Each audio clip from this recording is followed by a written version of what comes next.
손흥민의 런던 방문이 코앞으로 다가온 현재 미국 LA에서는 벌써 다음 시즌을 대비하면서 더 철저한 준비를 하고 있는데요. LAFC가 북중미 챔피언스컵에 진출하면서 2월 초부터 1라운드 경기를 해야 합니다. 그러면 최소 1월부터는 본격적인 프리시즌으로 훈련에 들어가야 2월부터 좋은 경기력으로 챔피언스컵 우승에 도전할 수 있겠죠. 그런 의미에서 오늘은 LAFC의 공동 회장인 존 토링턴 회장의 인터뷰를 준비했습니다. 손흥민이 이적한 지 얼마 안 돼서 유니폼 판매량이 메시와 르브론을 넘었다고 알려줬던 인물과 동일인입니다. 영상 내내 입에 침이 마르도록 손흥민을 칭찬하는데요. 와, 다음 시즌 기대감도 엄청나더라고요. 네, 그럼 그 영상을 함께 보시죠. How do you see the state of the roster as it stands moving towards next season? I'm very encouraged at the current state of the roster. We have a real strong core returning with this mix of high-end talent.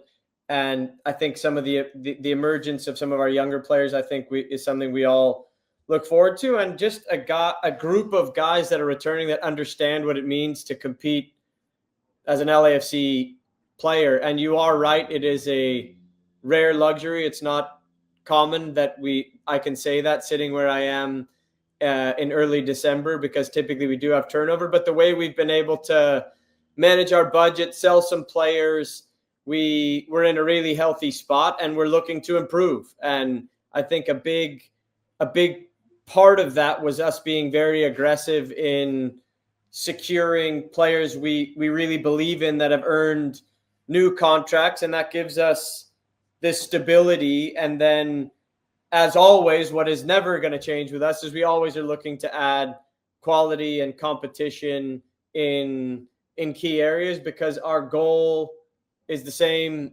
every year, and it's to build a squad that's capable of competing for every trophy. Son Heung-min, again, the arrival, he came and conquered, John. 13 total games. This includes the postseason, 12 goals, 4 assists. I know the expectations were high when he arrived, but where were your expectations when he arrived, and how did they change, if they changed, by season's end? Yeah, I think you said it. He conquered. I know for him and for us, I think we wanted to go a couple steps further, and he felt that. You could see it at the end of that match. But I mean, unfortunately, it didn't end with a celebration of a result, but I think every LAFC fan will remember that moment in Vancouver where you say, like, you can't script this. And sure enough, I mean, what a clutch free kick and a moment that, again, unfortunately, despite what it looked like the way the game would go, given our level of dominance for the last hour plus of that match, we ended up going out in penalties, which I've had a number of conversations with sports fans in general that, you know, soccer, I think, is the only game where you can have that level of dominance and not win. You know, every other sport, it's a bit different, but that's part of why we love it. And certainly we understand that we've been on the fortunate end of that in the past as well. But getting back to Sonny, obviously we had very high expectations when he arrived. And I don't think anybody would sign a player of his caliber without believing that he would elevate the team immediately. And that's a question, is how immediate, I guess. And it was instant. And I think, if I'm honest, I think he exceeded these lofty expectations. I think his professionalism, the way he really embraced the club. And I was fortunate enough to have that sense even in the weeks leading up to us getting to the deal, of just this real excitement and his embrace of the club, and then the city. And then you see him interact with his teammates. And I think I think it just happened faster and maybe at a higher level than I think any reasonable person could have predicted. And I think what was amazing about Sonny is, you know, immediately, and then certainly by year's end, it wasn't just what he was producing himself, which was at this world-class rate, but how he improves everybody around him. I think that is where is a difference between some of these top players. It's not just them as individuals, but what they do for a group, what they do on the pitch, what they do off the pitch. And so I would say Sonny somehow exceeded incredibly lofty expectations. I love what you said about embracing the club, and he did that with the city because it feels like he's been around a lot longer. And you know him a lot better than I did. I would have never expected that, but it feels like he's an Angelino through and through. By the way, where were you? What was your reaction to that goal? Where were you at that point? And how did your body change? I was in Vancouver, obviously, and I was in our technical booth. And what I love about free kicks, I'm not a huge VAR fan for this one reason, is that I do believe that VAR has taken away some of the spontaneity of celebrations. Like we'll score a goal and I'm running over the monitor and rewinding and looking, and then you kind of get a muted, great, he's not offsides or it wasn't a foul or what have you.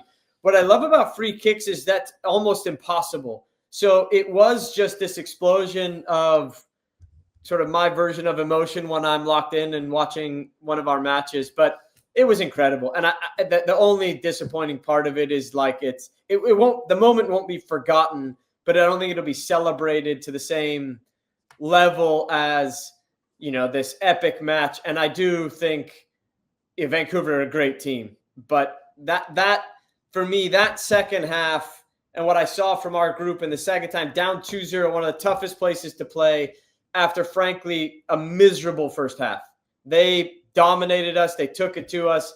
And I was like begging for mercy at halftime. But the way, literally from the kickoff, that this group came together and battered them into submission. And they were hanging on for dear, dear life. And credit them, they did. They hung on.